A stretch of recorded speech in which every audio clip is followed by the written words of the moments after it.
The makers of Camel cigarettes present Dick Powell as Richard Diamond, private detective.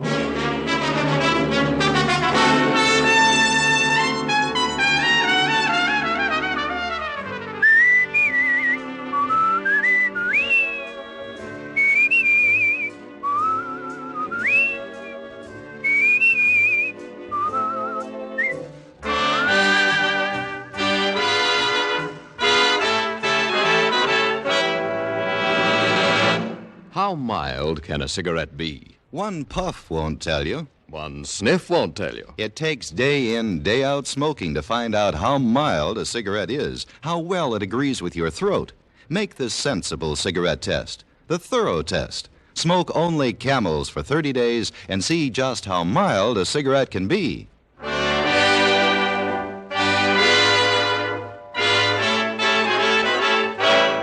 Here, transcribed, is Richard Diamond, private detective, starring Dick Powell.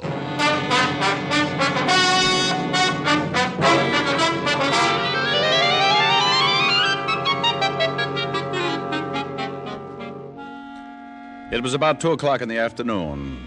It was cold out, and it had been raining. When it got a little warmer, it would probably snow. The whole city was covered with a heavy sheet of ice, and the steam heat in my office gurgled and clouded up the windows. I was feeling pretty good.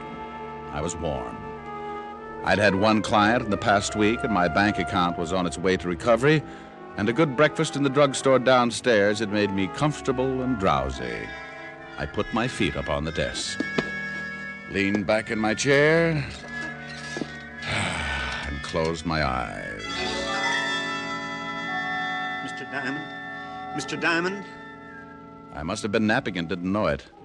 I hadn't heard the door open, but there he stood, framed in the door, resting his weight on the jamb, and looking across the room at me with tired eyes. Mr. Diamond? Yes, what can I do for you? My name is Abel Gunther. I want to hire you. All right, Mr. Gunther, I charge $100 a day in expenses. I don't think I can pay it. I can pay you some, but I don't think I can pay you that much. Well, that's my fee for you or a Rockefeller. I got expenses. I see. Well, I'll keep looking. I need help. Perhaps you could recommend someone? You'll pardon me for saying so, but you don't look too well, Mr. Gunther. I'm pretty sick, Mr. Diamond. Maybe you'd better sit down and tell me what your problem is. I can't afford the money. That's all right. Tell me about it anyway. I think I had better sit down. Yes, you better. What's wrong? You got the flu or something? No. I'm afraid it's a little more serious. Would you really like to hear my story? I think I really would. I'm a farmer, Mr. Diamond. My home is Haiti, near Saint-Nazaire. Haiti? Yes, the West Indies. I was born there, raised there. My parents died when I was 13. I have a wife. She's there now, and she's the main reason I have come here seeking help. My wife is dying, Mr. Diamond. I must get help quickly before it is too late. I have a farm. He kept talking, telling me about his life on Haiti. He told me about his farm, a fairly good-sized farm by his description. He told me how in the past 2 years things began to go wrong on his farm, and soon all the farms in the area were also having trouble. The cane fields would burn every year. Then it was the cattle. One by one, they became sick. Then my wife, and now me. And you don't know what's wrong with either of you, huh? Yes and no. My Christian religion fights it, but my life on Haiti has taught me deep respect for it. Respect for what? Voodoo, Mr. Diamond. Oh, I know just what you're thinking. But a doctor in Haiti has examined my wife and can find nothing wrong. Well, I don't particularly believe in anything like that, Mr. Gunther. But if you do, why have you come to me? I said I have a healthy respect for it. I don't entirely believe it, but some of the things I've seen make it difficult to disbelieve. I came to you because I suspect a possibility of something more. Immediately after my wife was taken ill, I received an offer for my farm, a very low offer from a Saint-Nazaire banker. I investigated, found it had been made in the interests of one Arthur Cotswold. Arthur Cotswold? Haiti's biggest planter. Oh. How about the other farmers? They received offers like mine. Being the oldest farmer, the rest looked to me for guidance. I told them to wait. Then I came here to hire someone to look into the matter. Would you like some water? No, thank you. I'm all right. Anyone else become ill besides you and your wife? Yes. Several others. I have $368 in my ticket home. The money is yours if you will go to Haiti and investigate. Have you been to a doctor here in New York? No. Mr. Diamond, here's directions how to get to my farm. My servant, little Shiva, is there. No one knows I came. Mr. Gunther. Mr. Gunther!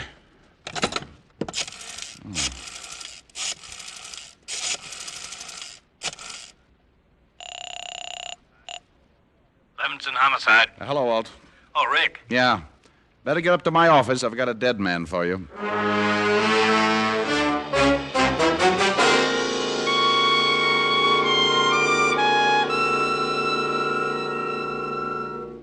Are you kidding? That's what Gunther told me.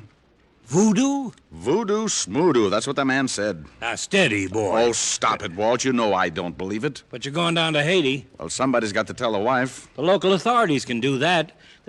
Hey, No, what's the matter? the local authorities in Haiti. Why didn't Gunther go to them if he thought there was something phony about the setup? You want an opinion? If you can strain one out. Well, Gunther probably didn't go to the Haiti authorities because he knew they'd think just what you're thinking. Okay, so I'm crazy. Well, Gunther died in my office. He came a long way for help, and the poor guy wanted to give me his last $368. So I'm going to Haiti.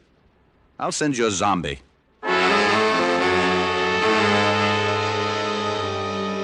Walt promised to send a wire in care of the authorities in Saint Leger as soon as he got an autopsy report on Mr. Gunther, and I headed to the airline's ticket office.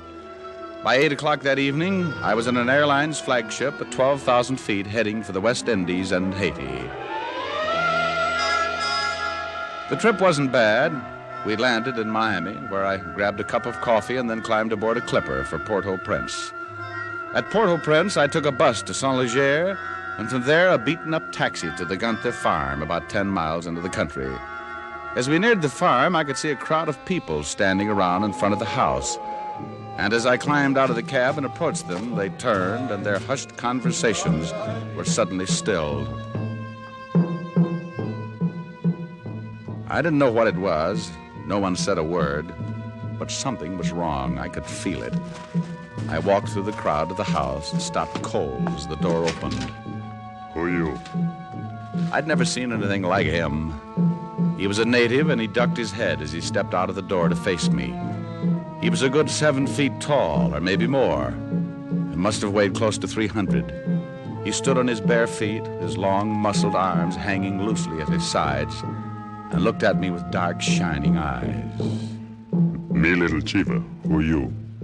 Oh, me, very little Richard Diamond. Mr. Gunther hired me to come here. You from New York? Oh, yes. Mr. Gunther couldn't come back. He died. That's right. How did you know? You come in? Sure. What are all those people doing out there? Their friend's madam. She died too.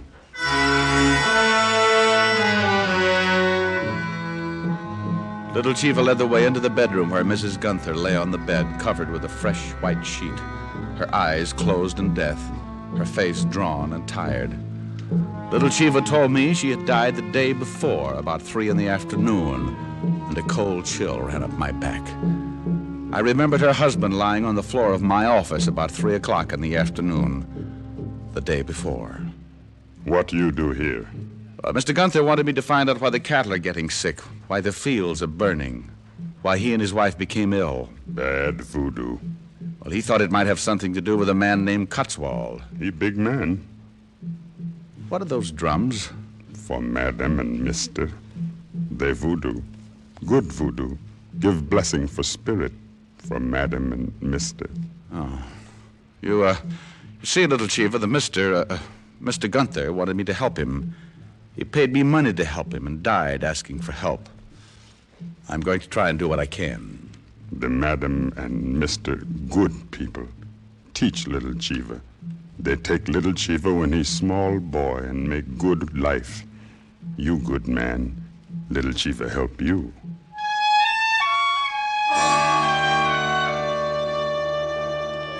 Right then, I inherited little Chiva. And if there was going to be any trouble, the giant servant would certainly help to make up the difference. The first thing I wanted to do was contact the local authorities in Saint Leger. The little chiever told me my man was one Inspector Laplanche. A very fine person, Mr. Gunther. I am sorry he's dead. Well, how'd everybody know he was dead? On Haiti, things of such nature are never a secret. The natives know. Voodoo? Being a stranger to Haiti, Mr. Diamond, I expect you to be a skeptic. But you believe in voodoo? Let us say I have been in Haiti too long not to believe. Well, Gunther thought the whole thing might have something to do with a man named Cotswold. I would suggest you forget Mr. Cotswold. Then I suggest you give me a good reason to forget him. Mr. Cotswold is a very big man on Haiti, the largest plantation owner on the West Indies, and a self-made man with a considerable temper. Well, thanks for the advice, Inspector. But supposing I come up with something incriminating. If Mr. Cotswold has breached the law, it would certainly be my duty to arrest him. But I am not considering the arrest. More, the necessary steps that would have to be taken to prove the guilt. Dangerous steps, Mr. Diamond. One might trip on those steps. And break his neck. Yes. You like the middle of the road, huh? It is much easier to see what is ahead. It's possible to get run down from behind. I do as much as I can to prevent that possibility. Example, my suggestion, you forget Mr. Cotswold. I left the philosophical inspector and went outside where little Chiva had been waiting. Every time I looked at Chiva, it was like a little kid spotting the Empire State for the first time. He smiled a mouthful of white teeth as he said, The inspector, he say forget Mr. Cotswold. That's right. What do you think, little Chiva? I think I do what you want. You know what I want? You want go see Cotswold. Think I'm crazy? You're not afraid. You're not strong like little Chiva. But little Chiva think of all the men he know, you would fight hardest. I don't like to fight, little Chiva. Little Chiva know that. We go see Cotswold.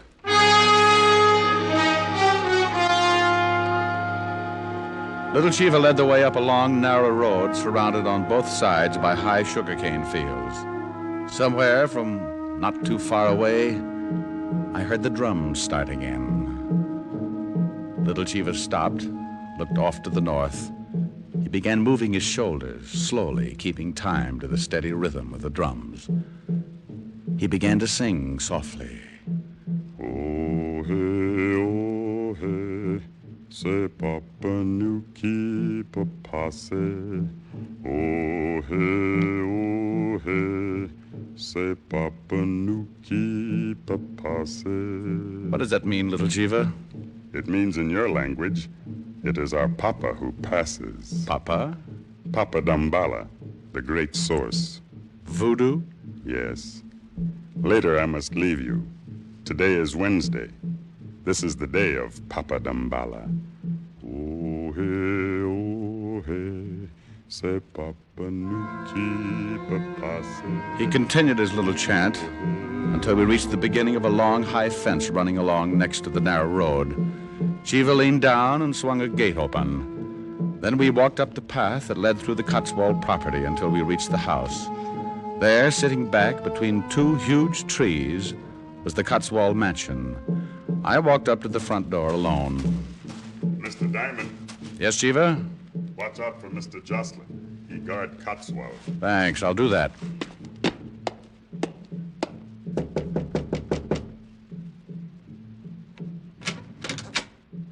What do you want? I want to see Cotswold. You do, eh? What you doing here, little Chiva? I wait for Mister. Found himself a new governor, what? You must be that fella Diamond. I must be. Well, come in. Mr. Cotswold's been expecting you.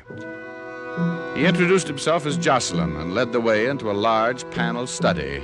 And I met the big man himself, Arthur Cotswold. The drums stopped. Today is Wednesday. It belongs to the great god Dambala. So I understand. Most days of the week are significant in voodoo. Will you have a drink, Mr. Diamond? No, thank you.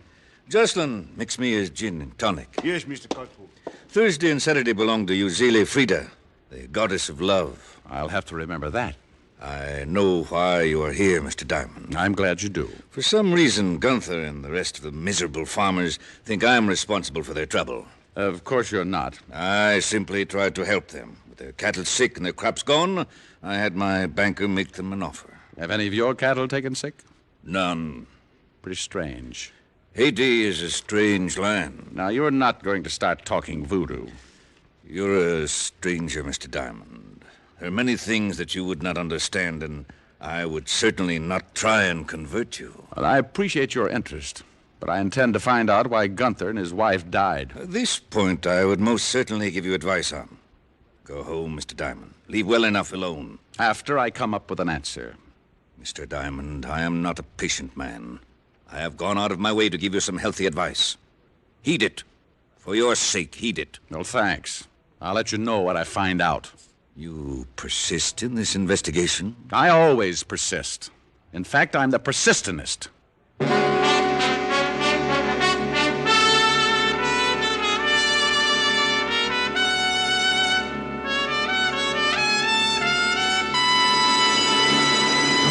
Before we continue with Richard Diamond, here are a few words about smoking enjoyment. The things we look for most in a cigarette are mildness and flavor.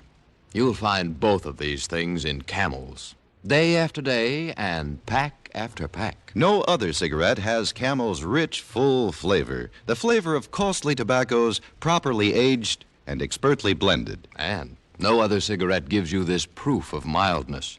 In a coast-to-coast test of hundreds of people who smoked only Camels for 30 days, noted throat specialists reported not one single case of throat irritation due to smoking Camels. Make your own 30-day Camel test. Not just a puff, not just a sniff, but normal smoking for about a month. You'll enjoy every puff, and you'll know without question how mild Camels are, how well they agree with your throat. Yes, and you'll see why. More people smoke Camels than any other cigarette. How mild, how mild, how mild, how mild, how mild can a cigarette be? Make the Camel 30-day test and you'll see. Smoke Camels and see. And now, back to Richard Diamond, Private Detective, starring Dick Powell.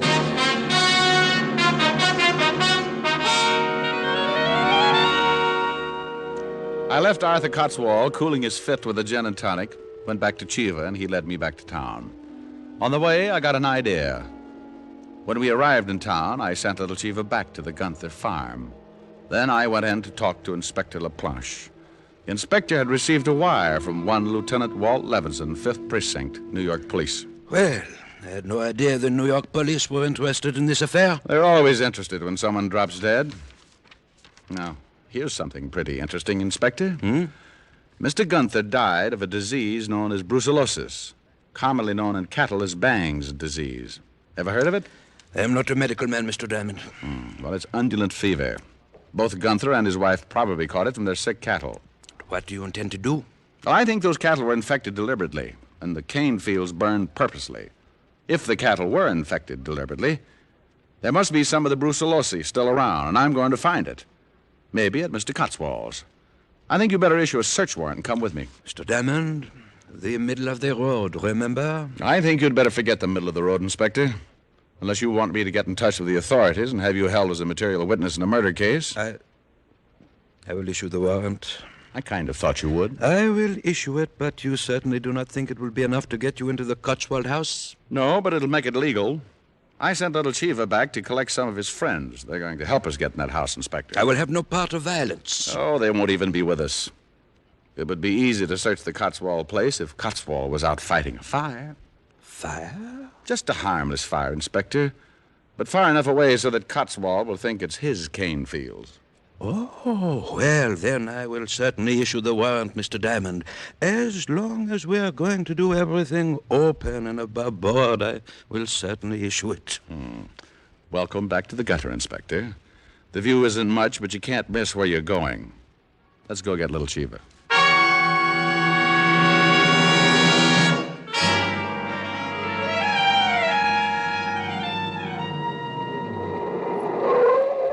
What are all those natives doing at the Gunthers? I don't know. Looks like something's wrong.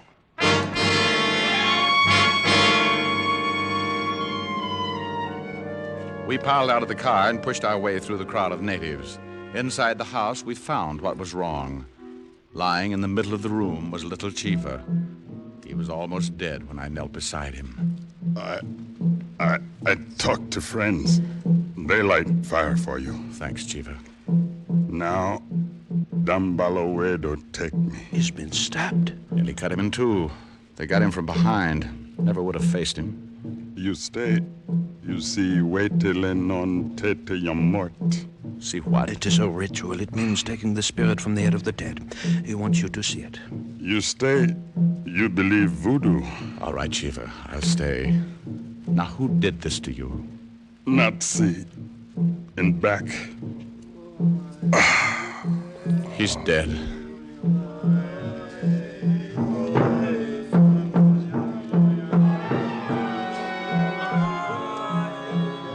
The next few hours I'll never forget. The inspector knew what was coming, and he wanted no part of it, so he waited outside. I don't know whether I can describe it, but I'll try. And even though I saw it with my own eyes, I still don't quite believe it. The natives came into the house and picked up little Chiva.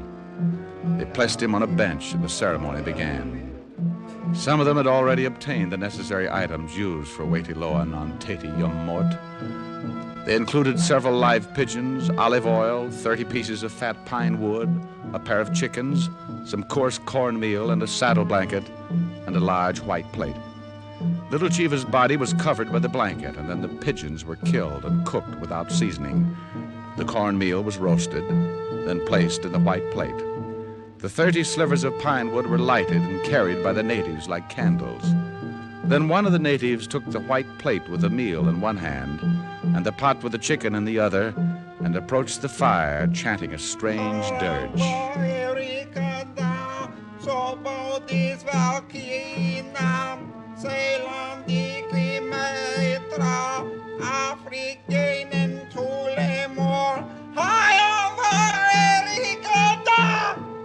I nearly ran out with the screaming Mimis. As he finished the last line of the chant, the dead body of little Chiva sat straight up with straining eyes, bowed its head, and fell back.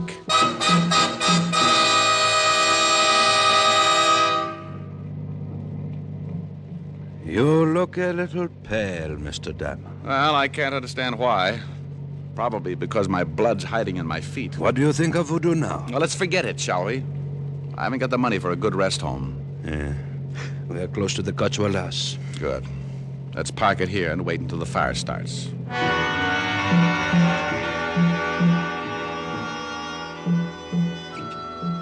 The inspector and I sat in the car and waited while the moon climbed up over the clouds and the drums in the distance tangled my nerves into complete knots. After about an hour of waiting, a dull glow to the south started the expected commotion in the Cotswold household, and we climbed out of the car. Fire, Mr. Cotswold! The grain field! Fire! Get the servants! Get every man out there to fight that fire! It had worked. The inspector and I stayed to the shadows until the last man went running out of the house. Then we went in. We worked as fast as we could. We took the place apart. Then I must say, the timid inspector had really gotten out of the middle of the road. He tore the place apart like he'd spent most of his time on a wrecking crew. I have not found a thing. Oh, the house is clean. There's a barn. Then let's go.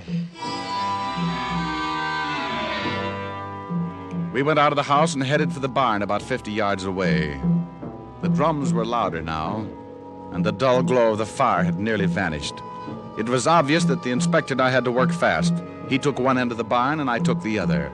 We worked toward each other. Just about the time I was ready to give the whole thing up. Diamond! Diamond! Inspector, you find something? This hypodermic for cattle. That's not enough. This bottle hidden under this box. Well, it's more like it. Let's get it back to town and have it analyzed. That won't be necessary, Mr. Diamond. Cotswold.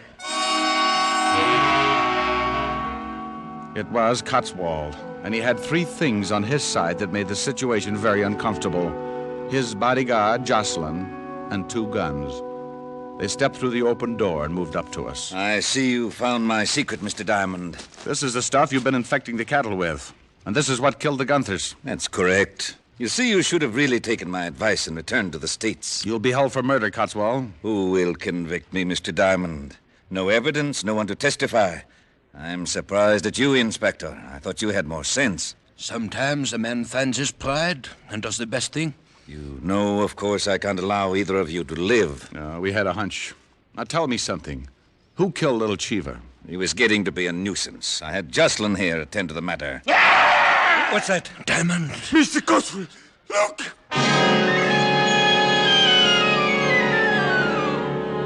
Well, now I want to tell you, I'd seen a lot that day, but that was just a little too much.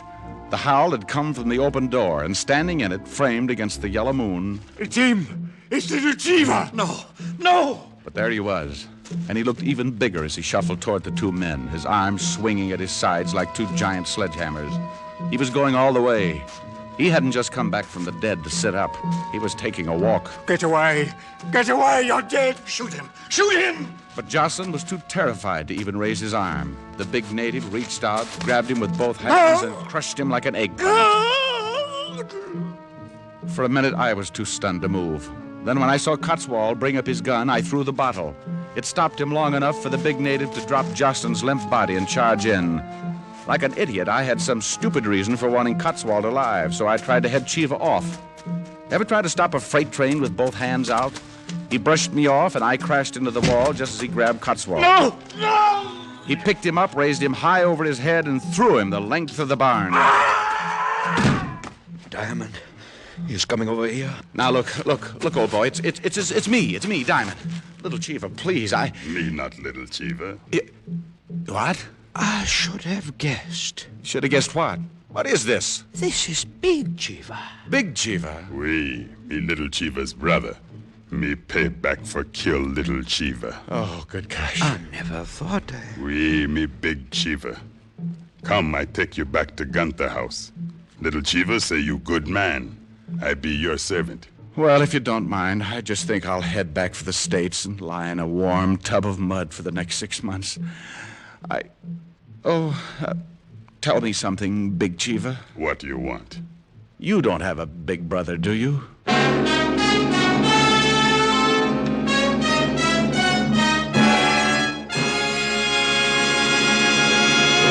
Dick Powell will return in just a minute.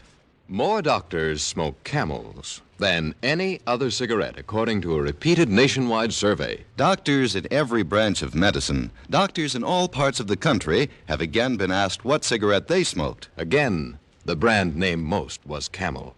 Yes, according to this survey, more doctors smoke Camels than any other cigarette. Friends, try Camels and discover for yourself the reasons behind Camel's great popularity. You'll enjoy Camel's rich flavor and cool mildness pack after pack and week after week. How mild, how mild, how mild, how mild, how mild can a cigarette be? Make the Camel 30-day test and you'll see. Smoke Camels and see. Here's Dick Powell with a special message. Thank you. Friends, nothing can boost your morale like a gift, especially if you're in a hospital bed. That's why the Camel people send gift cigarettes each week to hospitalized servicemen and veterans in this country and overseas. This week, Camels are on their way to Veterans Hospitals, Rutland Heights, Massachusetts, and Lyons, New Jersey, U.S. Naval Hospital, Quantico, Virginia, and to all hospitals operated by the Far East Command of the U.S. Air Force. Now, until next week, enjoy Camels. I always do.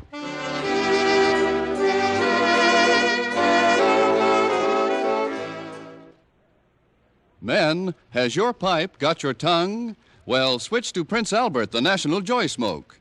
PA's Choice Tobacco is specially treated to ensure against tongue bite. Yes, and it's crimp cut, too, for smooth, burning, and cool smoking. Get Prince Albert, rich, flavorful, and with a delightful natural fragrance. It's America's largest selling smoking tobacco. Listen next week for another exciting transcribed adventure of Richard Diamond, starring Dick Powell. This is Your FBI. The official broadcast from the files of the FBI follows immediately. Stay tuned. This program came to you from Hollywood. This is the American Broadcasting Company.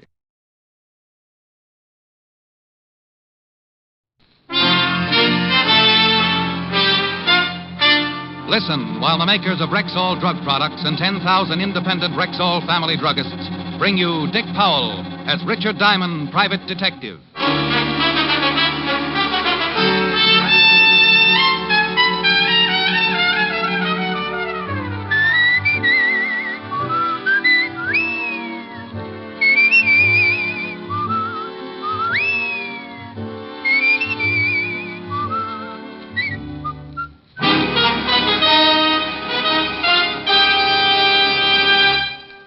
evening. This is your Rexall family druggist speaking to you for the 10,000 independent druggists who have made the word Rexall part of our own store names and who recommend and sell the 2,000 or more drug products made by the Rexall Drug Company, like Rexall MI31, for example, Rexall's popular and versatile mouthwash, gargle, and breath deodorant. Full-strength MI31 kills contacted germs almost instantly, yet will not harm the delicate membranes of the mouth and throat. Ask for Rexall MI31 at Rexall drugstores everywhere. And remember, you can depend on any drug product that bears the name Rexall. Good health to all from Rexall. Now your Rexall family druggist brings you another exciting half hour with Richard Diamond, Private Detective, starring Dick Powell.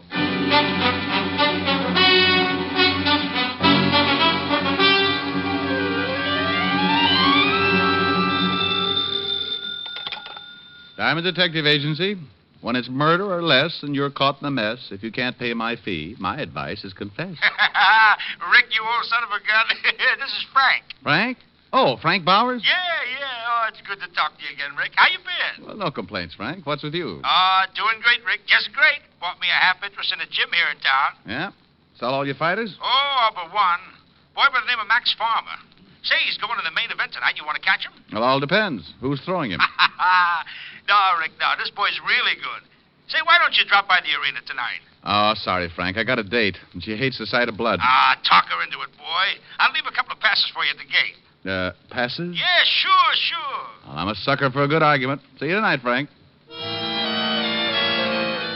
That night, I led Helen to our seats at ringside.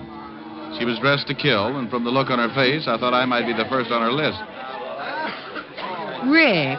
Yes, baby? Would you mind telling the man behind me to stop dripping mustard on my mink? Oh, sure, honey. Hey, Buster, please do not feed the animals. That's the good boy. Rick, why of all places the fights? But, honey, these are $10 seats. Hey, Ricky, glad you could use the passes. Boing. Move your feet, Rockefeller, and let the man in. Gee, it's good to see you again, Rick. Say, I want you to meet Lorna Thorne. Wow. Hanging onto Frank's arm, I saw why boys like girls. She was wearing slightly more than the fighters. Had so many curves I got seasick just looking at her. As I stared, I suddenly felt a strange sensation in my legs. Helen was digging her heel into my shin. Come up for air, Ricky, dear. Honey, I want you to meet Frank Bowers. Sally, I'd know you anywhere. Rick's told me a lot about you. Frank. Yeah? That was 5 years ago. This is Helen. Oops. My mistake, huh? Lorna, I want you to meet Helen. Hiya. Well, when in Rome. Hiya. What a spot for a thesaurus. Hey, sit over there, will you, honey? I want to sit next to Rick. Oh, Rick, it's a shame I didn't tip you to this fight earlier. You could have put some dough on my boy and really cleaned up. You think he'll win, huh? Yeah, I know he'll win. He's fighting Lou Scott, strictly a bum from upstate. The syndicate made the match just to build up Farmer's name and pick up some easy dough on the side. Now he tells me. There's my boy getting in the ring now. I watched Max Farmer climb through the ropes, stop, smile at the television cameras, then at the crowd, and then at the cameras again. If the people at home thought they were seeing a reissue of The Hairy Ape, then television had improved, because that's exactly how Max looked. Ladies and gentlemen, this is your main event. 10 rounds of boxing. In the white corner, wearing black trunks, weighing 175, and hailing from Buffalo, Lou Scott.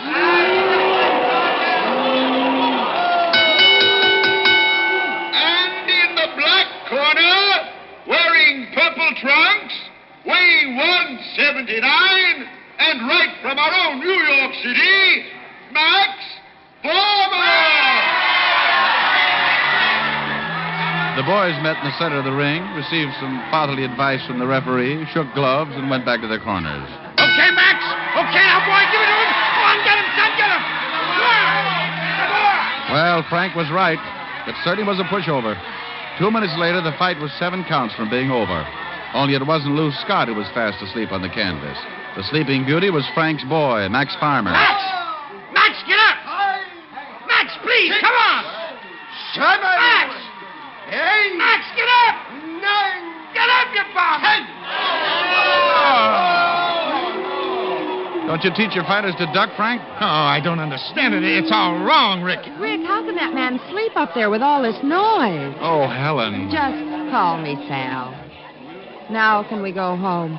Sure, baby. Rick, stick around, will you? I may have a job for you. Oh? Yeah. Look, I'm going down to the dressing room.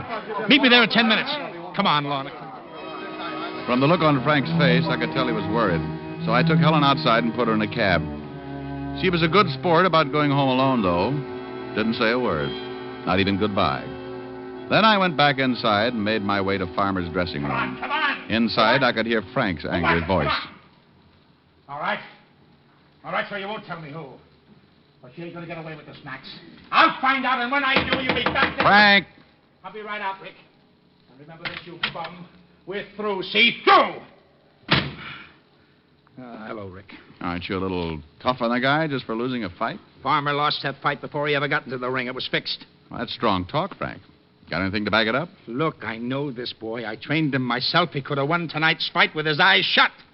Somebody paid him to take a dive. Maybe it was his own idea. Max don't get ideas. He's too dumb. Whew. Rick, I want you to find out who is behind this fix. Well, you make it sound simple. Got any leads? Maybe. Drop by the gym the first thing in the morning, and we'll start from there.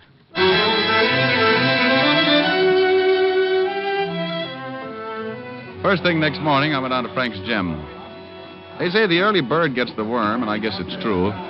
For standing right inside the door was none other than Sergeant Otis, pride and joy of the 5th Precinct. Pardon me, but aren't you Jack Dempsey? No, my name is... Diamond. You here? Very observant, Otis. You're improving. Learned to blow a whistle yet? Why do I always have to run into you? Aren't you afraid to be out without your keeper? Where's Walt? Frank, what are you doing here? Oh, hi, Walt. Hi. Well, I've got a client here. What's your excuse? Routine check on a suicide. Guy by the name of Frank Bowers leaped from the Brooklyn Bridge. What? Frank Bowers? Yeah, know him? Yeah. Walt, are you sure about this? It's open and shut. 3 witnesses saw him do it. We pulled his body out of the river this morning. Oh, I can't believe it. Frank had no reason to kill himself. I was with him all last evening. That's a good reason. Shut up, Otis. Sorry, Rick, but these things happen. No, not to guys like Frank. He was no quitter. You sure about those witnesses? They're ordinary citizens, Rick. We took their statements this morning. That still sounds phony, Walt. Look, Rick, I know it's hard to believe a friend would take the easy way out, but in this case, it's a fact. Walt, Frank was a good friend. And before I believe he killed himself, someone's got to convince me. All right. Otis, drive Diamond out to those witnesses' homes. I'll walk back to the office. Oh, Lieutenant, why do you always pick on me? Fate, Otis. Don't fight it. It's bigger than us. Come on. Otis drove like a madman, which was strictly in character. The first witness, a butcher named Henry Burton, was at work. But the butcher's wife, a typical homemaker, gave us her version of Frank's death. And just like I told the police, off went the overcoat and over he went. Oh, it was awful. The woman trembled, Otis gloated, and I grabbed my hat. Her husband worked at a nearby market, and their stories checked. That took care of the first 2 witnesses. Then we drove to the home of Bill Voss, the third and final witness. Well, I was coming home from a late movie, and I started across the Manhattan approach to the bridge.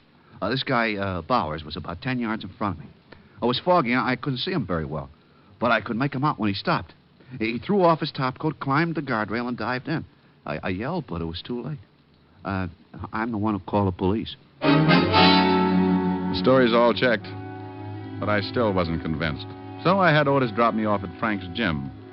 If Frank did kill himself, then there had to be a reason. I decided to check on Frank's partner, one Ben Lamb. I found him in his office.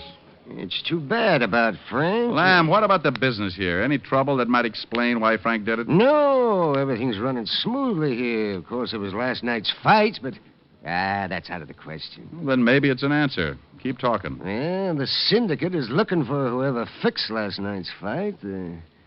They play kind of rough when they're mad, and, well, maybe Frank was afraid of what they might do to him. Huh? You mean he'd kill himself just to save them a bullet?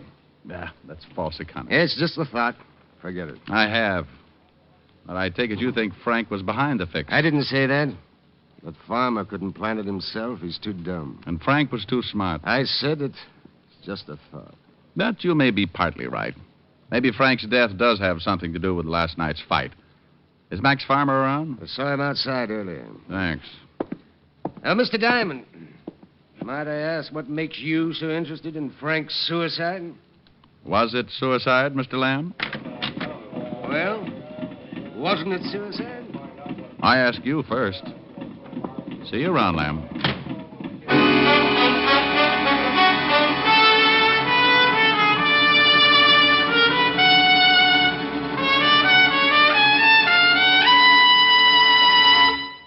Before we continue with the adventures of Richard Diamond, private detective, here's your Rexall family druggist. Last week, a customer told me that Something I really like about Rexall milk of magnesia is that one bottle won't be so thick I can't even pour it, and the next one thin and watery. Somehow, Rexall milk of magnesia always seems to be just right. Well, ma'am, that's because every bottle of Rexall milk of magnesia has to meet an exacting standard of viscosity, or it won't wear the Rexall label. What do you mean by viscosity? Well, an easy definition would be the degree of thickness in a liquid. Now, Rexall scientists conduct scientifically precise tests on every batch of Rexall milk of magnesia to make sure it meets this constant standard of viscosity, because that's one big reason why you'll always get a uniform dosage from every bottle. Oh, and I thought it was all just an accident. Oh, no, ma'am. There are no accidents behind the fact. You can always depend on any drug product that bears the name Rexall. And now back to tonight's adventure with Richard Diamond, private detective, starring Dick Powell. I stood in the center of Frank's gymnasium, certain that Frank's supposed suicide had something to do with last night's fight. But how? That was the jackpot question. In one corner of the gym, I saw Max Farmer hitting a punching bag with a methodical, monotonous rhythm. I walked over to him. Max? Yeah. My name is Diamond. Yeah. I was a friend of Frank Bowers. Huh? Well, if you can spare any more words, I'd like to ask you a question. Look, if it's about last night, forget it, see? I don't know nothing about nothing. No argument there, but I came to see you about boxing. Huh? I don't get you. Well, Frank always said you were one of the best, and I thought you could give me a few pointers. Oh. You a fighter? No. I just like to show off at the Y. You know how it is. Oh, sure. Well, you get some trunks from the shower boy, and we'll go with you. You can learn plenty from me. Good, Max. That's just what I'm hoping to learn. Plenty. The shower boys gave me a pair of gloves and purple trunks. I felt like a self-conscious tulip as I entered the ring, but Max seemed quite impressed. Hey, you got a pretty good build. I also go steady. You all set? Yeah, I'm ready. Put 'em up. No, not above your head. Max, we come from different environments. Okay, let's go. Hey, you're not bad. Just lucky. Hey, wait till I tell my friends that I boxed with the Max Farmer. Yeah, they like that, huh? Like it? I'll be a hero. After all, Max, you've never lost a fight. I forgot last night. Sorry. Oh, don't think nothing about that fight. I'll be up there again. You'll see. Oh, no doubt. Hey, wait a minute, wait. Let's take a break. I'm winded. Okay. You know, you fighters have a lot of perseverance. Huh? Yeah, that's what we got, all right, what you said. I guess good athletes are just born, huh? Not made. Buddy, that's the truth. You know, I've been in sports since grade school. Still at it? What, sports? Skip it. I bet you were good even then, Max. Oh, boy, was I. I played football in high school. Made all state. Weren't always a boxer, huh? No, I've done everything. Hey, tell me. What's the greatest exhibition of sports in the world? Go on, think. Shriners Convention? Shriners? Nah. The Olympics. And I was in them, too. Would have won, but Marshall Wayne beat me on points. My. Boy, I have a lot to tell my friends. You know, there's just one other fighter I'd like to brag about sparring with. That's Lou Scott. Loose? What? That Scott's a bum. I could whip him with my eyes shut.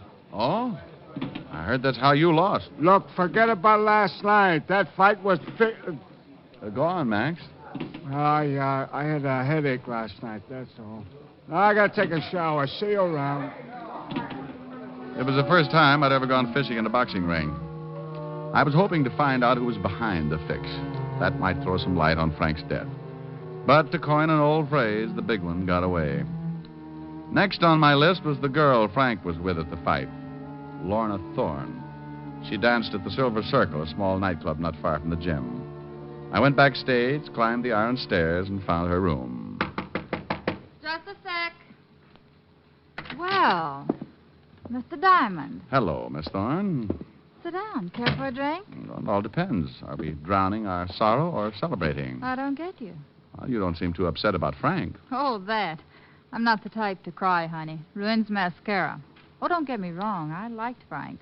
Liked him a lot, but we were both in it just for the laughs. Mm-hmm. Tell me, did Frank come up here after he left the arena? Yeah. He came up and we talked till it was time for my number. He left about midnight. Did he seem upset? Now that you mention it, he did.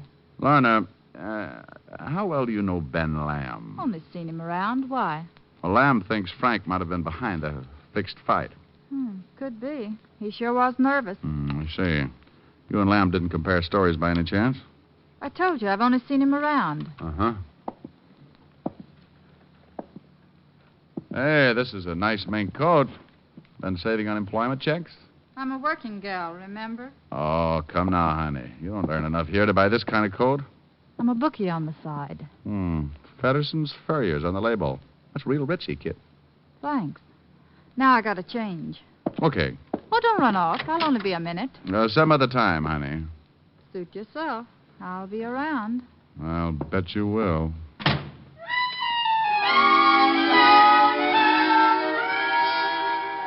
I went back to my office, locked the door, put my oxbloods up on my dusty desk, and tried to think. There was no logical motive for suicide, but there was plenty for murder. Lamb would inherit Frank's half of the business. Farmer might have been afraid Frank would blackball him with other managers. And Lorna was the type who would do anything for a fast buck. But then there was that constant headache, the three witnesses. My thoughts were all jumbled up. I kept trying to remember everything that had been said today. I kept hearing voices in a jumbled sequence. Yeah, the syndicate plays rough. Frank may have been afraid. Well, I've been in sports since grade school. It's an open and shut case, Rick. You're a hard man to convince, Shamus. Then over he went. Oh, it was awful. Frank behind it? Yeah, it was only a thought, Diamond. I'm not the type to cry, honey. It ruins mascara. Then he climbed the rail and dived in. At a 1-2, and Marshall Wayne beat me on points. Climbed the rail and dived in. Marshall Wayne beat me. Marshall Wayne. Wayne! Then he dived in. Dived.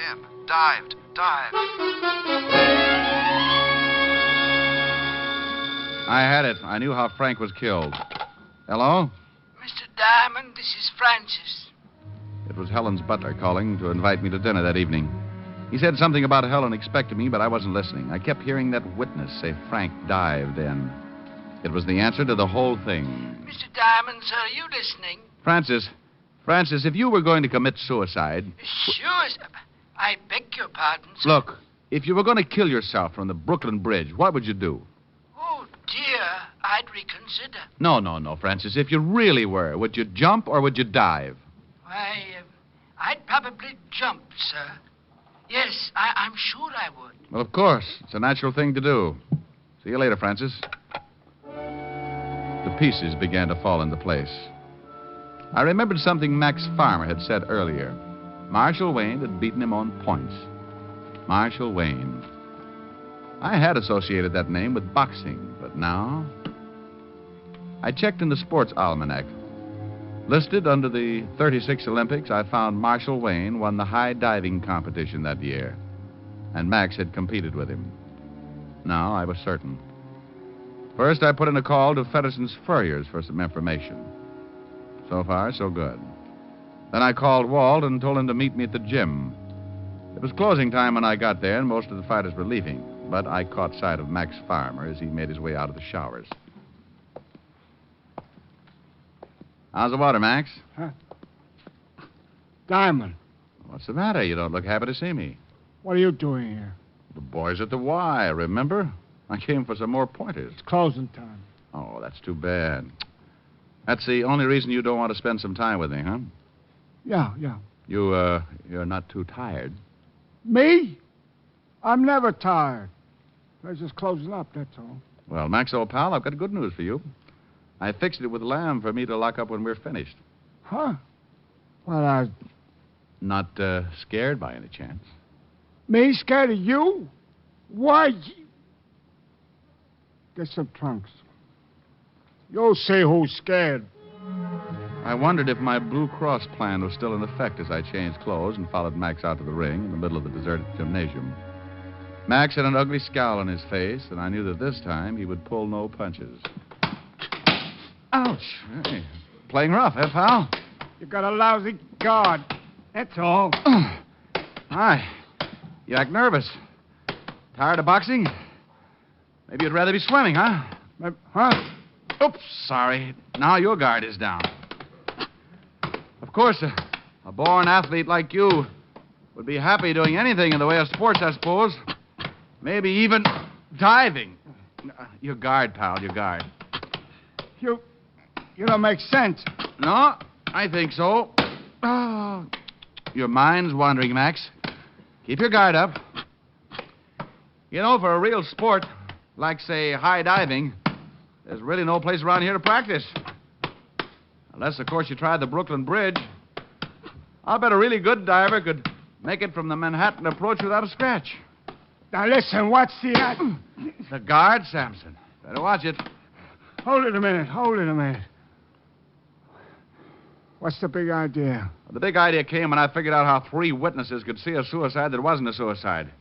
You're loony. Am I? Those witnesses didn't see Frank because he was already in the river. You'd pushed him in. You waited for some people to show up, and then you dived in. No. Yes, Max, yes. But you weren't alone in this. Someone had to talk you into taking a dive in the fight, and a different kind later on. You'd have thrown the fight for any man's money, but you'd only risk your neck for a particular species. Female. Men are funny that way. It ain't true. Max, Lorna confessed an hour ago. What? I'll kill you for this. That's your 3rd and final dive, Max. That's a nice right cross, Rick. Oh, I seen better. Ah, the little boy's in blue. About time. Walt, when Joe Palooka here wakes up, I think he'll confess. He believes the girl already did. Yeah, so I heard. Rick, how did you figure her in this mess? Well, like most females, she couldn't wait for a mink coat. According to Fedderson's Furrier, she bought an expensive coat the day after the fight, paid cash for it. These amateur criminals. Yeah, someone had to be the brains behind Max's action, so I put 2 and 2 together and got 2. Max and Lorna. Yeah. Otis, go pick up Lorna Thorne. Well, stop fixing your tie and move. Oh, let him alone, Walt. First date he's had in years.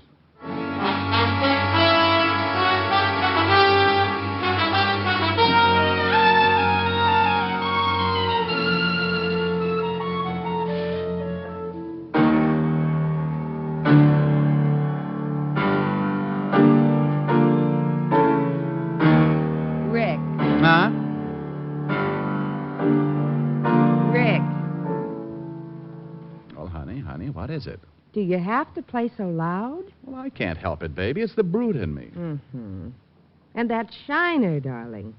What happened? Pliant or doorknob? Young lady, I have been boxing. Just call me Kid Diamond, please. Oh, no. Boxing? You? Well, why not? It's so strenuous. Well, I'm in fair shape. What do you use for muscles? You just put up your dukes and I'll show you. All righty. Now get up and sing. I'm young and healthy, and you've got charm. It'd really be a sin not to have you in my arms. I'm young and healthy, and so are you. When the moon is in the sky, tell me what am I to do? If I could hate you, I'd keep away. But that ain't my nature, I'm full of vitamin A. I'm young and healthy, so let's be bold. In a year or 2 or 3, maybe we will be too old. If I could hate you, I'd keep away. But that ain't my nature, I'm full of vitamin A. Ooh, I'm young and healthy, so let's be bold. In a year or 2 or 3, maybe we will be too old. Rick, I'm sorry I hit you so hard, but you're such a show-off. Now, look, honey, you got the wrong idea about this whole... Begging your pardon, Mr. Diamond, sir, but I just wanted to tell you that I've changed my mind. I would dive off the bridge. What, Francis? You see, I've always been afraid to dive, and, well, it would be fun just that once. Oh, no.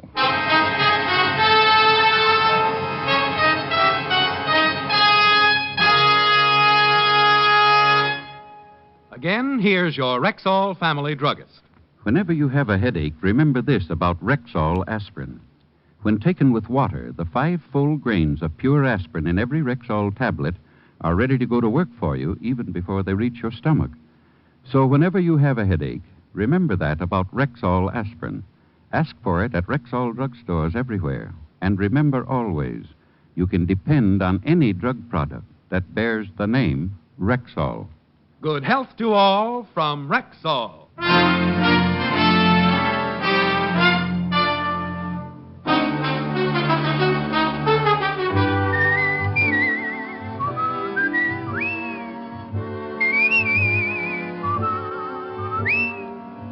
Richard Diamond, Private Detective, stars Dick Powell in the title role and is written by Richard Carr and Marvin Marks with music composed and conducted by Frank Worth. Featured in tonight's cast were Virginia Gregg, Ted DeCorsia, Wilms Herbert, Dee Tatum, Wally Mayer, Howard McNear, Hy Aberback, and Jay Novello. Richard Diamond, Private Detective, is produced and directed by Jaime Del Valle. This is Bill Foreman inviting you to be with us next Wednesday at this time when we will again bring you Dick Powell as Richard Diamond, Private Detective.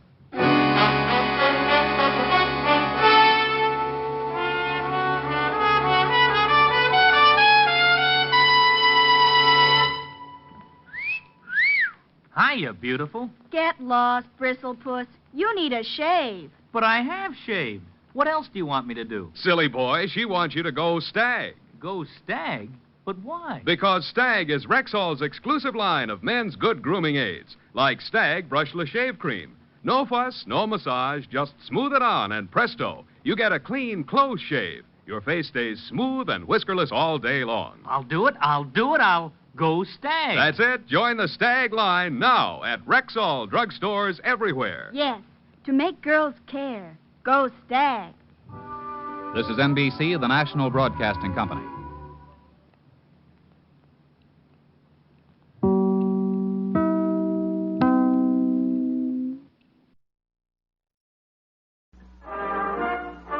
Listen while the makers of Rexall drug products and 10,000 independent Rexall family druggists bring you Dick Powell as Richard Diamond, Private Detective.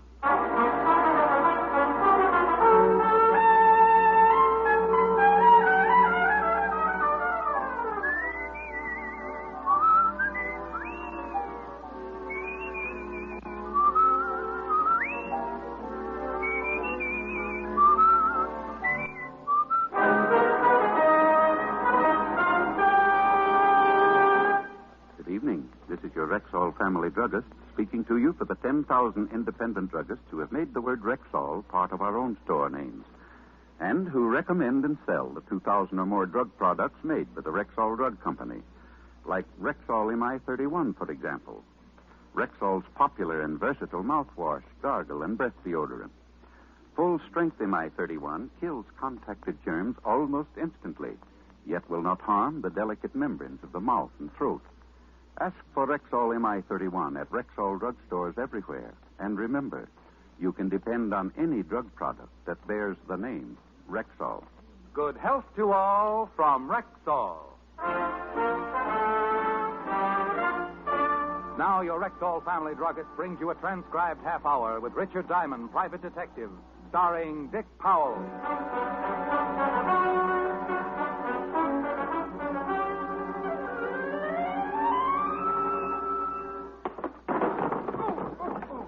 Oh, gee, Diamond, I'm sorry. Did I hurt you? Oh, no, Seymour. I feel great. Oh. Who needs seats? Come to think of it, though, I might be more comfy down here if you'd lift this desk off my chest. Oh, yeah, sure. There you go. Oh, well, thanks. Sorry, I didn't mean to knock you over. So forget it. I enjoy having my chest crushed as much as the next guy. Okay. Now, the throw I'm going to show you now is called a Japanese shoulder toss. Look, Seymour, you've convinced me. Judo is a wonderful sport. I didn't realize what I'd been missing all these years. I love this sport, judo. Now, what'll it be, canasta or old maid? What? How about hopscotch? Oh, come on. Let me show you just one more throw, huh? Not even if it was with a beanbag. Hey, maybe some wrestling holds in. I know a lot of wrestling stuff. Must be some trick you'd like me to try. No, Seymour. I really don't believe Well, come to think of it, yes, there is. A wonderful little trick. Huh? You get yourself a nice long rope, throw it high up into the air. Yeah? And then real quick you climb way, way up to the top and just disappear. Oh, that's nuts. Oh, a defeatist, huh? Well, no. Diamond Detective Agency, brains, experience, enthusiasm, delirium tremens. Rick, don't be so silly. I might have been a prospective client. Oh, hi, sweetie. Hi. Yeah, I guess you're right. But you'll have to admit, I have got brains and enthusiasm and good looks and a dynamic personality. And my father can beat up your father. Rick, you're incorrigible. No, I'm right here in New York. Oh, that's just dandy. Now, will you please tell me what we're doing tonight? Oh, that, honey, is a long story. I'm comfortable. Well, remember the day we walked into Gimbel's basement and I bumped into an old schoolmate of mine who was demonstrating barbells? I remember how funny you looked when he goaded you into picking up that big weight. Yeah.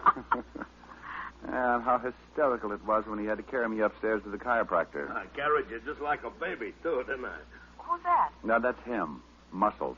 He bicycled all the way over from Jersey just to tell me his ideas on self-defense. He bicycled? Oh, he was dressed for it. Top hat, tails, sneakers. What are you talking about? One of his cleverest ideas was that I'd treat him to dinner tonight if he could knock me to the floor in less than 30 seconds. So? Gave him the battle of his life. 7 seconds. The point is, where can we eat where they'll poison his food? Hey, I heard that. It's all right, Seymour. You can order small helping. Rick. Let's make it Leon's, baby. Okay? Must we? Will you be an angel and meet us at Leon's? I'll meet you at Leon's. 8 o'clock sharp. Rick, if you keep me waiting. If I keep you waiting, you can have a lock of my hair. 8 o'clock. Sharp. Well, I'll see you at Leon's at 8 o'clock, huh?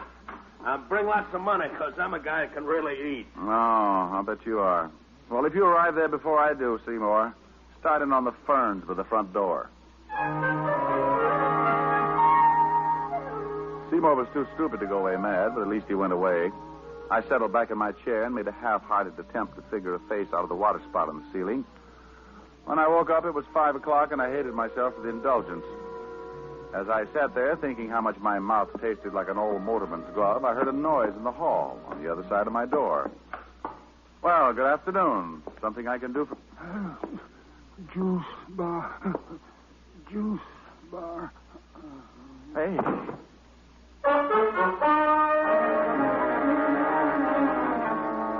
He fell face forward into the pool of blood at his feet, like a wino who'd stumbled into a fountain of muscatel.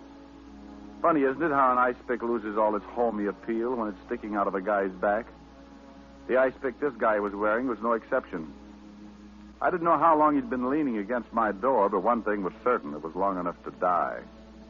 I put in a call to 5th Precinct Police Headquarters and Lieutenant Levinson, and 10 minutes later my office was full of badges. And you have no idea who he is, huh, Rick? Not the vaguest, Walt. Well, the checkup shows you're the only office in the building that's been open after 2, so he must have been on his way to see you when he got it from behind.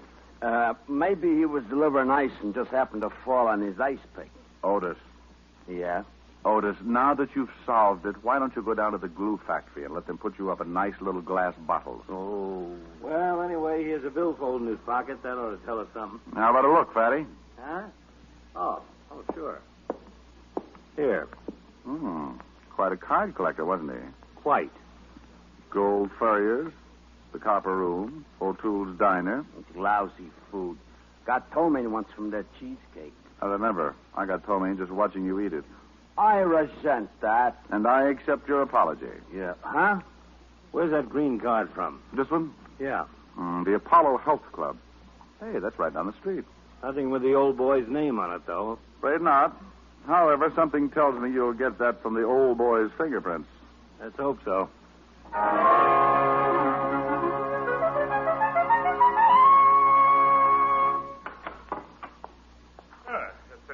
This afternoon to you, sir. Welcome to the Apollo Health Club.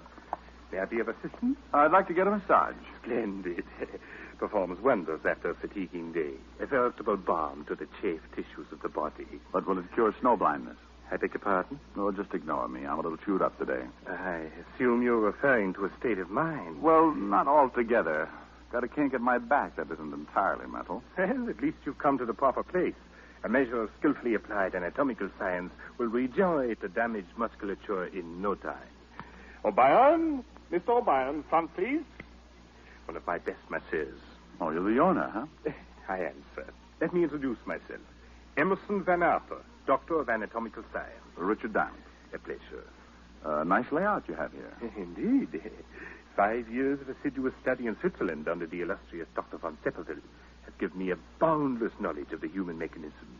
As a consequence, of course... Are you for me, Doctor? Oh, yes. O'Brien, I did. Mr. Diamond here wishes a massage. Sure, fine. I'll speak to you later, Mr. Diamond. I guess so, sir. Remember, the blood toward the heart, always toward the heart.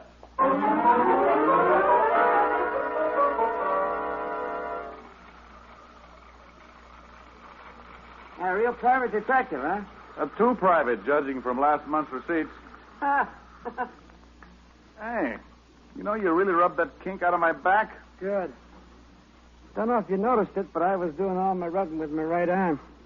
Tore a muscle on my left shoulder this morning. Really put it out of commission. Oh, that's too bad. Speaking of things being out of commission reminds me, there's a body down at the morgue I'd like you to take a look at. Guy might have been a client of yours. Oh, what makes you think that? Had a card from the Apollo Club in his billfold. Oh? When could you come down? How about tonight? We close here at 10. Fine. Make it, what about 10:30? Know where the morgue is? Yeah.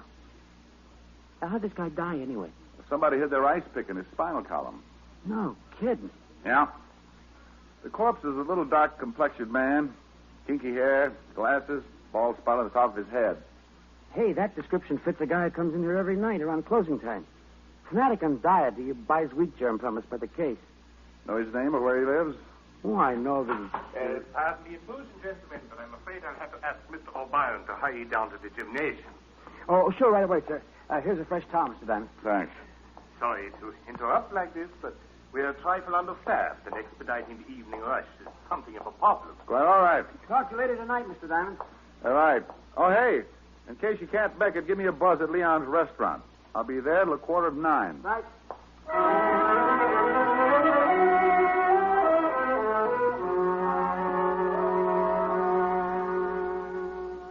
Ah, Monsieur Diamond. Hello. Bonsoir. Hello, Leon. Par ici, par ici. Which translated in English means? Right this way.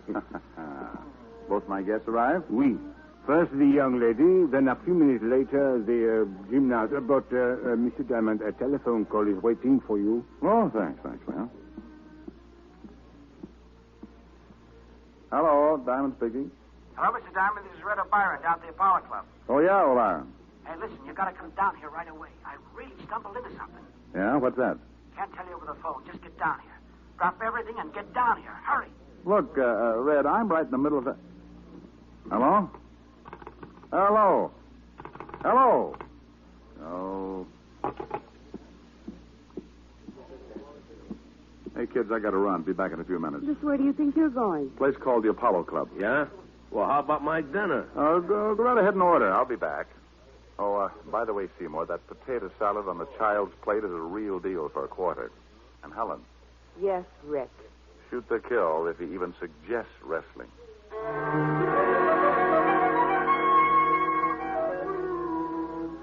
I walked out of Leon's, flagged down a cab, and spent the trip back to the Apollo Club, wondering what Red O'Byron was so worked up about and why he'd hung up on me. As my cab started to swing in toward the curb, I got that lousy feeling again, and I decided definitely it was not one of Leon's martinis, but rather the large white ambulance parked in front of the Apollo Health Club. I was halfway up the steps of the club when Dr. Van Arter appeared in the doorway. Oh, good evening, Mr. Diamond. This is terrible. Terrible. What is? We've had an accident. Red O'Byron? Yes. Oh, terrible. Like losing a son. Losing? He's dead? Yes. He was performing a handstand on the rings in the gymnasium, and he slipped and fell.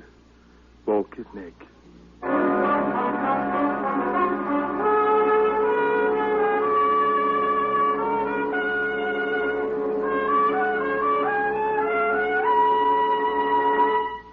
Before we continue with the adventures of Richard Diamond, private detective, here's your Rexall family druggist. Last week, a customer told me that Something I really like about Rexall milk of magnesia is that one bottle won't be so thick I can't even pour it, and the next one thin and watery. Somehow, Rexall milk of magnesia always seems to be just right. well, ma'am, that's because every bottle of Rexall milk of magnesia has to meet an exacting standard of viscosity, or it won't wear the Rexall label. What do you mean by viscosity? Well, an easy definition would be the degree of thickness in a liquid. Now, Rexall scientists conduct scientifically precise tests on every batch of Rexall milk of magnesia to make sure it meets this constant standard of viscosity, because that's one big reason why you'll always get a uniform dosage from every bottle. Oh, and I thought it was all just an accident. Oh, no, ma'am. There are no accidents behind the fact. You can always depend on any drug product that bears the name Rexall. And now back to tonight's adventure with Richard Diamond, private detective, starring Dick Powell. Well, hello, Otis. Is the lieutenant around? Yeah, he's around, so what? Otis, did you ever think how silly you'd look hanging from your thumb? Ah, go soak your head. You mean that's how you shrunk yours? Ooh. Well, now, isn't that a coincidence? Is it? I was just thinking how peaceful it is around the precincts when you're not. Yeah. You shut up, you. You tell him, Fatty. How would you like to... I'd like a little information, if you don't mind.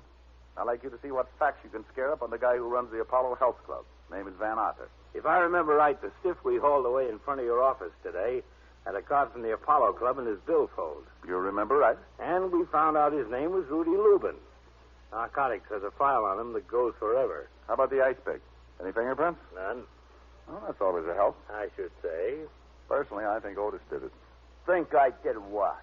You see, Walter, typical pathological reaction. What do you mean? Oh, don't worry, Otis. We won't let them hang you, right, Walt? Right. Not as long as we have a rope and a tree. No. Hey, what's up? Who you calling? Leon's restaurant. Ellen's over there breathing with her diaphragm. And Seymour... Oh, you don't know him, but he's tearing phone books apart. Good evening, Leon. Oh, hello, Leon. This is Richard Diamond. My friend still there? Oui. They are waiting for you, no? They're waiting for me, yes. Let me speak to the noisy one with the biceps, will you? Oui, bien entendu. What's all this about? It's about a guy who got stabbed in front of my door, a masseur named O'Byron who got his neck broken doing tricks on the rings, and something that O'Byron mentioned earlier. Hello. Seymour? Where are you, anyway? We've been waiting an hour. That's not the point. The point is, I want you to listen to me. Could a guy do a handstand on the rings if he had a torn muscle in his shoulder? Are you kidding? I'm very serious. Heck no, he couldn't. It's impossible. Shoulder muscles are the ones do all the work. Deltoids, trapezius, upper pecs. Yeah. Okay. Look, Seymour, you got to do me a favor. Meet me in front of the Apollo Health Club as soon as you can get there. Well, how about your girlfriend? Tell her to wait there till I come for her. Oh, okay, then. Only, what are we going to do? Trap a murderer. I hung up, assured Lieutenant Levinson that I was just going to do a little reconnaissance work, and then left for the Apollo Club. Seymour was waiting when my cab drew up in front. I explained to him the part I wanted him to play. Just leave it to me. If this doctor's a phony, I'll find out for you. Let's go.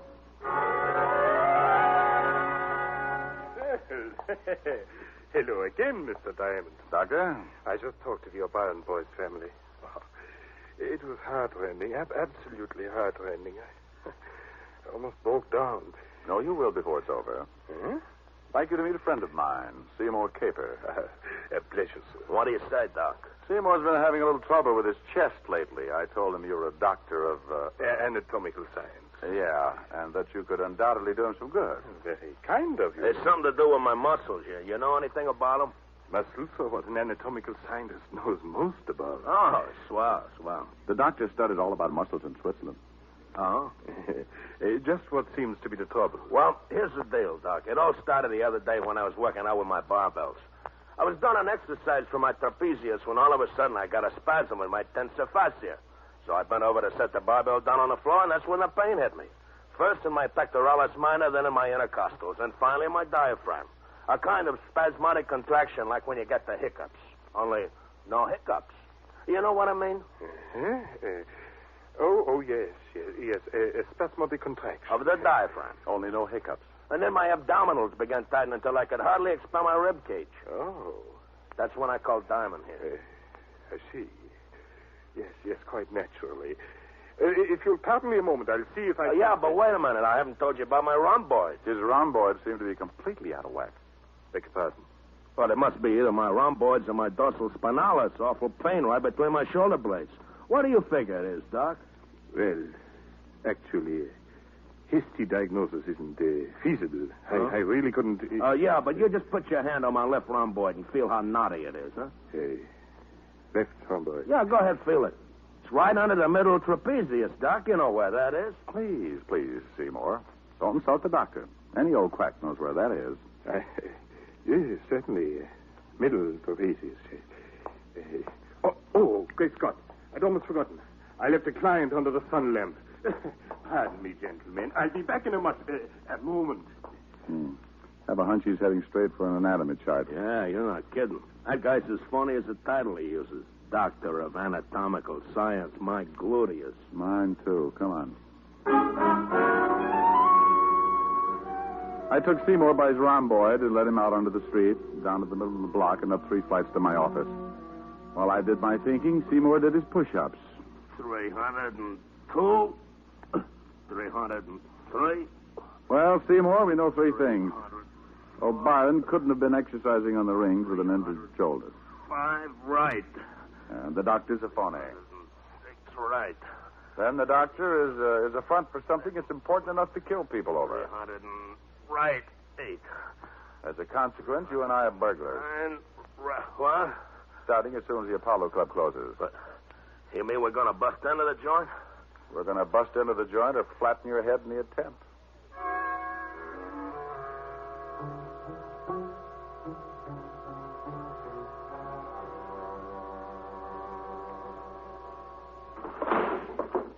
Seymour, you opened that window beautifully. Thanks. Remind me to autograph your biceps later. Hey, this detective business is dangerous, ain't it? Oh, yes. But think of the advantages. Long hours, no time for meals. And on a good day, a guy can pick up as high as 200 or 300 bullets in his back. I don't like it. Go on, crawl in. Okay. Don't push. I followed Seymour in, and we waited a minute for our eyes to get accustomed to the darkness. Then we moved cautiously down the stairway to the first floor. I had no idea what I was looking for, but Dr. Van Arthur's office was the first place where I tried to find it. Hey, the door's locked. You want it opened? Well, of course I do, Seymour. Use your head. Okay. Seymour will be pulling plywood out of his scalp for the next week, but it got us in. I took the place apart, but came up with a big fat nothing. So we left the office and headed down the hall toward the back of the building. Hey, look. What's the matter? It's a fruit juice bar. Oh, boy, am I thirsty. Well, go mix yourself up a... Juice bar? Juice bar, that's it. Yeah, good stiff belt of celery juice. No. This is what the little man who was stabbed outside my office was gasping about when he died. A juice bar. Come on. Nothing but juice. Oh, I wonder what's in this cupboard under the counter. Is it locked? Yeah. Think you can pull it open? Just watch me. You see? Seymour, Yeah. will you marry me? I'll give you a belt and a solar plexus. Later, huh? Right now, let's see what's in this cupboard. You got a match? I don't smoke. That's all right. I found one. Well, what do you know about that? Nothing but cans of wheat germ. Hey, you know what that stuff is, don't you? I know that the masseur who got killed here told me that the guy who died in front of my office brought it up by the case. Hand me a can, will you? Sure. Here. This stuff is full of vitamins, you know. You want a handful? Oh, no, thanks. Yeah. Well, it must be some extra special brand. Never tasted anything like this before. Chew a little louder, Seymour. We can dance to it. Hey. Hey. That really hits the spot, man. Hey, you want to wrestle? Oh, quiet, Seymour. You know what, boy? I can fly. Seymour. I can fly, I tell you, see? Oh, man, do I ever love to fly. While Seymour stood there flapping his arms, I stuck my nose into the can he was holding. Uh-huh. Once you've smelled opium, you can always recognize the aroma, even when it's mixed with wheat germ. I was trying to decide what to do with Seymour when he slid slowly to the floor under the counter and rocked out. I loosened his collar, then started for a telephone. Leaving, Mr. Detective. Wow. Doctor, working late? I'm glad I arrived in time to offer you a drink of fruit juice. Well, thanks loads, but I'm driving. Where you're going, Mr. Detective, the weather is too hot for driving. Now, isn't that a nasty thing for a guy who sticks ice picks in people to say? Oh, that was the most unpleasant experience, I assure you.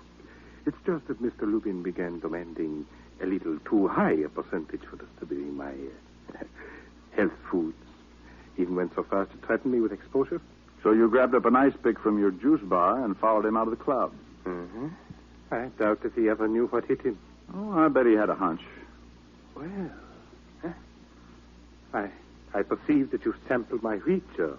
No, I opened a can or two. Personally, I never touched the stuff without bananas and cream. You've made the same unfortunate discovery that Red O'Brien made, Mr. Detective. Oh, that's why he called me at Leon. Yes, and that's also why I had to resort to the unsportsmanlike expedient of luring him to the balcony of the gymnasium and then pushing him over head first. I was about to call the doctor a particularly dirty name when Seymour's hulking shoulders loomed up behind the juice bar, not over 3 feet from where the doctor was standing. Doctor, you're wrong. Seymour is not a sissy. What? I don't think you could beat up Seymour with one hand. That's what. Mr. Diamond, I'm afraid you're asking to be shot. Yeah, well, just to try it. Who said... Yeah. I'll teach him to call somebody who knows how to fly a sissy.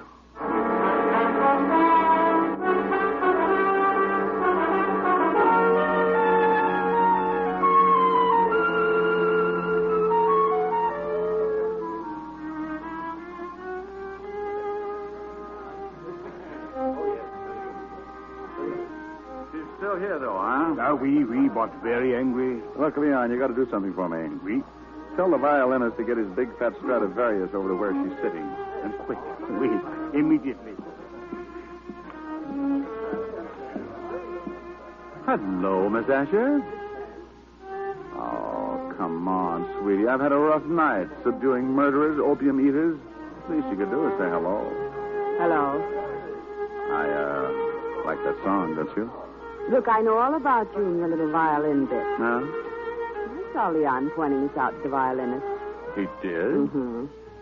And where, may I ask, is little Seymour? Little Seymour ate too many goodies. He's having his stomach pumped. Oh, now that's sweet. I think so. I think the song is nice, too. I think you should sing it, too. I think I should, too. Hold me close and hold me fast. The magic spell you cast. This is La Vie en Rose. When you kiss me, heaven sighs, and though I close my eyes, I see La Vie en Rose. When you press your heart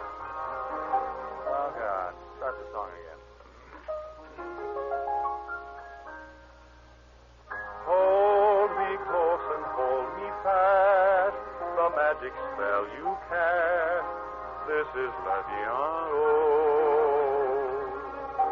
When you kiss me, heaven sighs, and though I close my eyes, I see La Diano. When you press me to your heart, I'm in a world apart, a world where roses bloom. And when you speak, angels sing from above. Everyday words seem to turn into love songs. Give your heart and soul to me, and life will always be la vie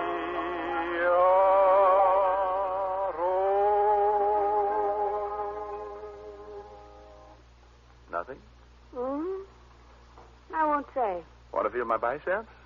All right. Well? Nothing.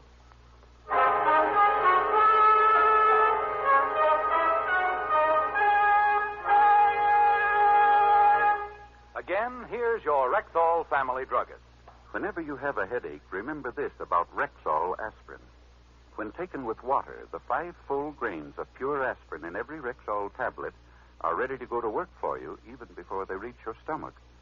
So whenever you have a headache, remember that about Rexall aspirin. Ask for it at Rexall drugstores everywhere.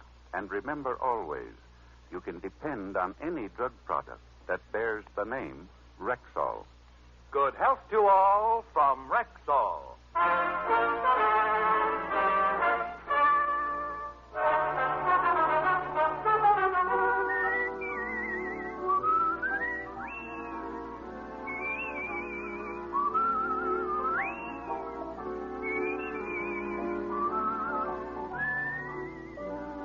Richard Diamond, Private Detective, stars Dick Powell in the title role and is written by Harvey Easton with music composed and conducted by Frank Worth. Featured in tonight's cast were Virginia Gregg, Arthur Q. Bryan, Wilms Herbert, Bill Conrad, Jay Novello, and Dan O'Herlihy. Richard Diamond, Private Detective, is transcribed in Hollywood by Jaime Del Valle.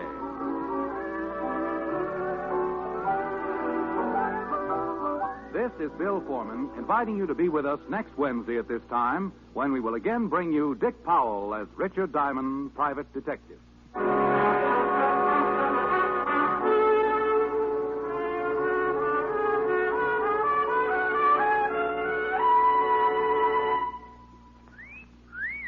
Hiya, beautiful. Get lost, Bristlepuss. You need a shave. But I have shaved. What else do you want me to do? Silly boy, she wants you to go Stag. Go Stag? But why? Because Stag is Rexall's exclusive line of men's good grooming aids, like Stag Brushless Shave Cream. No fuss, no massage, just smooth it on, and presto, you get a clean, close shave. Your face stays smooth and whiskerless all day long. I'll do it. I'll go Stag. That's it. Join the Stag line now at Rexall drugstores everywhere. Yes, to make girls care. Go Stag.